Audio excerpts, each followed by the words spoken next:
r/ask Reddit. What seemingly nice person turned out to be a monster?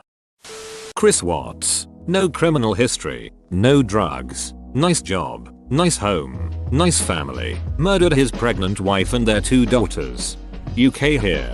I remember months after the Watts case broke, I was speaking with a guy in PokerStars VR who said he was from Colorado. You'll recall at the time there was massive amounts of sympathy and public interest, even far from Colorado. When I brought up the Watts case, he said he'd never heard about it. When I gave him a quick overview, he said it was so foul that he didn't believe me. He genuinely did not believe that something so vile and harrowing could have happened. I told him to Google Chris Watts murders and change the subject. Even after that, he occasionally berated me for making up something as dark as that story. He couldn't get his head around the fact that something like that could actually have happened. Also, this day, I have no idea how he could have lived in Colorado and not heard about the story in all those months following. But that's another question.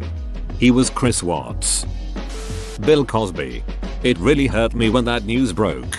Growing up in the 80s, he was a household name, and as a father his comedy skits were amazingly relatable. The older I get and the more kids I have, the more I can see myself in his stand-up routine. Some of the skits are so relevant and quotable that I still find myself falling back to them, and then it reminds me what he did and I feel dirty. For some of the younger Redditors, it may not be obvious just how well influential he was on my generation, but from The Cosby Show started around the same time I could talk, and ran for 8 years. It then ran in constant syndication until streaming media replaced cable. His stand-up routine Fatherhood was as charming as it was hilarious. He was funny, supportive, and successful, but also relatable. He spoke to the real frustrations of being a parent, but also worked through them with humor. He was the dad you wished you had, and painted a clear picture of the dad you wanted to be when you grew up. A genuine role model in the finest sense. When the allegations first came out, it was easier to think they were a smear campaign, but as they proved credible, it was like a punch in the gut. Not just a sense of disgust,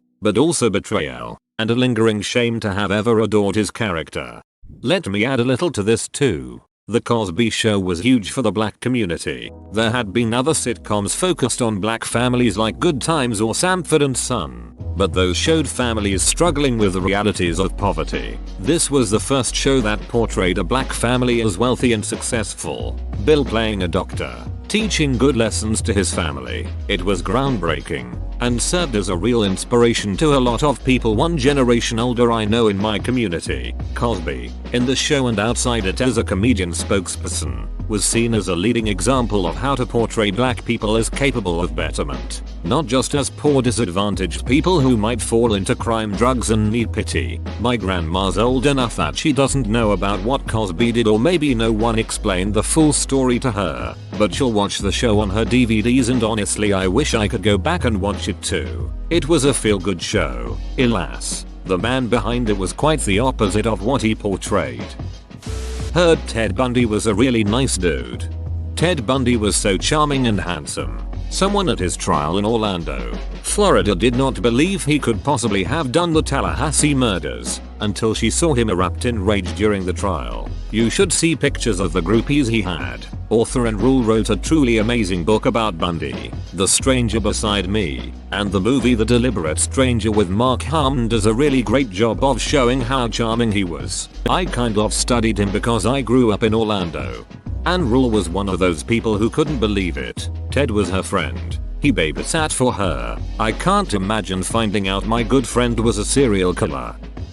Josh Duggar. His family TV show painted this monster as the golden son, holier than thou religious. He sexually assaulted his younger sisters as a teen, utilized Ashley Madison to cheat on his wife, physically assaulted a sex worker, and then was charged with possessing CSAM. He is waiting for his sentencing. He has 7 kids and has constantly been surrounded by children since his teenage years. He is a monster whose religion allowed him to thrive.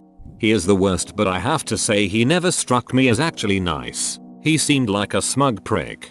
100% agreed. He's the embodiment of fake southern niceness that's amplified by his moral higher ground religious views. But there was and still is a minority of people who support him. Girls still want to marry his brothers and be associated with the family name. Growing up in Lower Hutt, NZ, I had a best friend across the road from my house. I played at his house a lot and was familiar with his dad. His dad was Jules Mikus. Turned out he was guilty of raping a small girl when I was 3 and then burying her alive so that she choked on the sand she was buried in on the beach. At the time of crime, DNA evidence was not developed. His skin and semen was found on her dead body and frozen till the day arrives that DNA testing could confirm his guilt, and he died in jail. In between that time, I used to hang out at his house and play with G.I. Joes and eat dinner with his family. Jules Mikus news article.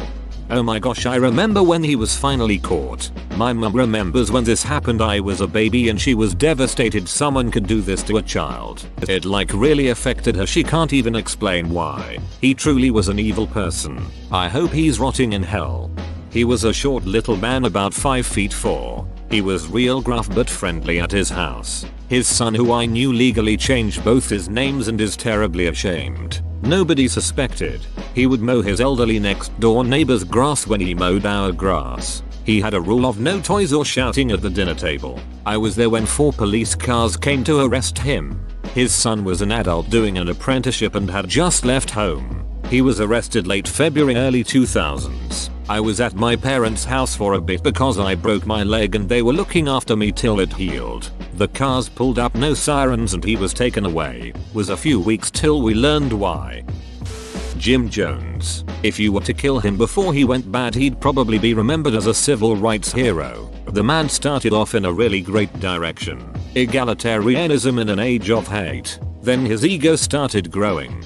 Jim Jones is such a strange case because it was his dedication that ended up being his downfall. He didn't trust anyone else to run the People's Temple, so he worked so many hours and barely slept. He used amphetamines to stay awake and then took downers to fall asleep. Then he completely lost control and ended up killing 900 people. Moral: don't do amphetamines.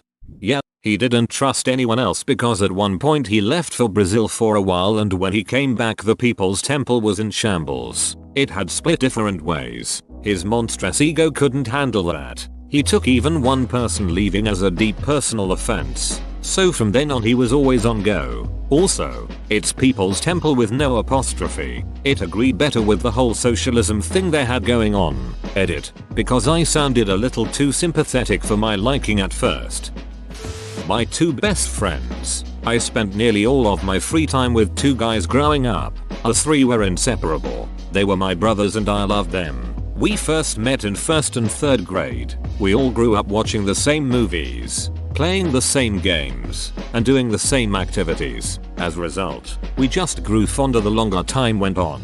We had our ups and downs, and even times of serious arguments, but we always ended up back together in the end. Cut to when I'm 24 and it's been hard the past couple years. One seems to have zero aspirations, and the other has become the biggest mooch you could find. My one friend kept hitting on my girlfriend for a year and a half straight. She made it very clear that she was friends with him but nothing more. He got drunk one night and threw himself at her trying to make out with her. It was the last straw. I cut him out entirely. My other friend, the mooch, stole from me about 2 weeks later. He owed me a ton of money because he never worked. I always paid his way. I knew I'd never get the cash back when I paid his way, but I wanted him to be included. He was a brother. Having to have someone pay for you and stealing are quite different things though. He wouldn't admit fault when I caught him, nor would he apologize. That was my sign that he was no longer a mooch, but now a thief. I decided to cut him out too.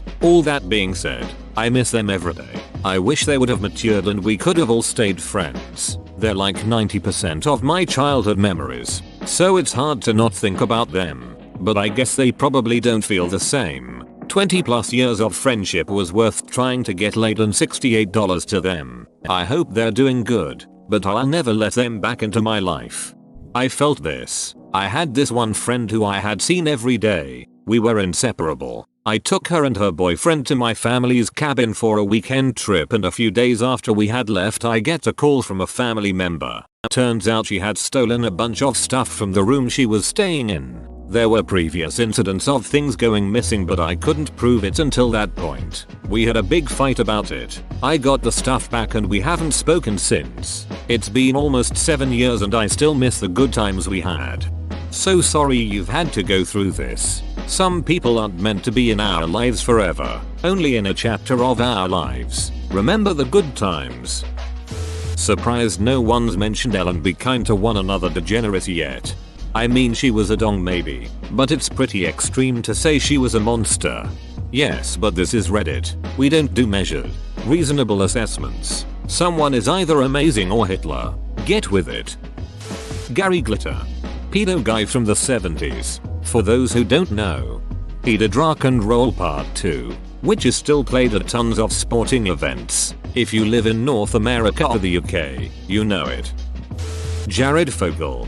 What's so weird about him is that he was talking to her parent and he just straight up asked her to put cameras in their room so he could watch and asked her to choose which child he could watch. Like he just came out of nowhere and said that stuff.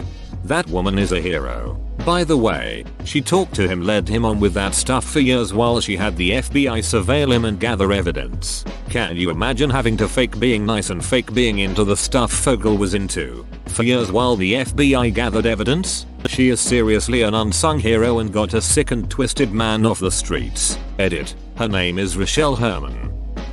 Jimmy Savile. American here. I heard a member of the Sex Pistols once called him out and got banned off the BBC. Yup, one of the few times that Johnny Rotten was one of the good guys.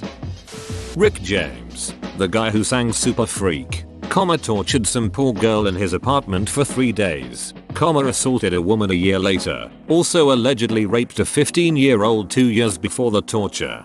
Great song, Shitty Human. O.J. Simpson always had the nice guy persona. He was the studio's first choice for the title role in The Terminator, but James Cameron cast Schwarzenegger instead because he didn't think OJ would be believable as a ruthless killer. That blue furry dude in Sesame Street, who eats cookies all the time. Yep, his original name was Cookie Nice Person until he revealed his true nature.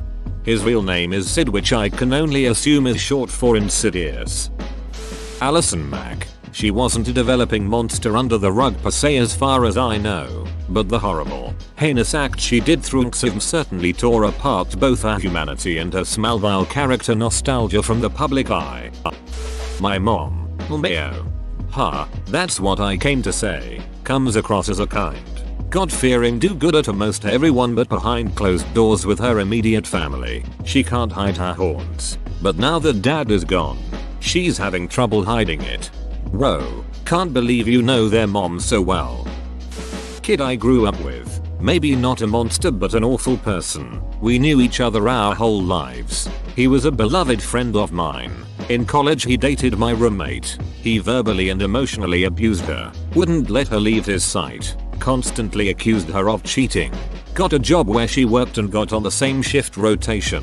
Made her plan the same schedule as him for second semester. Threatened her. Threw things at her, ripped a closet door off the hinges when I came with her to get her stuff. I stood between them and this kid I knew for 15 years and had camped with me on spring break. Knew all my secrets. He told me to move or he would make me. He stalked my roommate, followed her around campus, came to her hospital room and had to be removed by security after she attempted suicide. Got banned from our dorm. Transferred colleges and went back to our hometown where he proceeded to tell everyone I was a lesbian who was a man-hater and in love with his girlfriend. So I manipulated her into calling him abusive and getting him kicked out, and because he was so beloved, most of our friends believed him. I lost a lot of friends. He has since been reported by more recent girlfriends, has been in and out of rehab, drunk driving, drug problems, etc. This was someone I genuinely was close with for years. It was like he became a different person. Whoa, you made it to the end? You're a ducking beast. I'll cut you a deal. Smash like and subscribe for more curated content, bruh. It's free and that's a great price.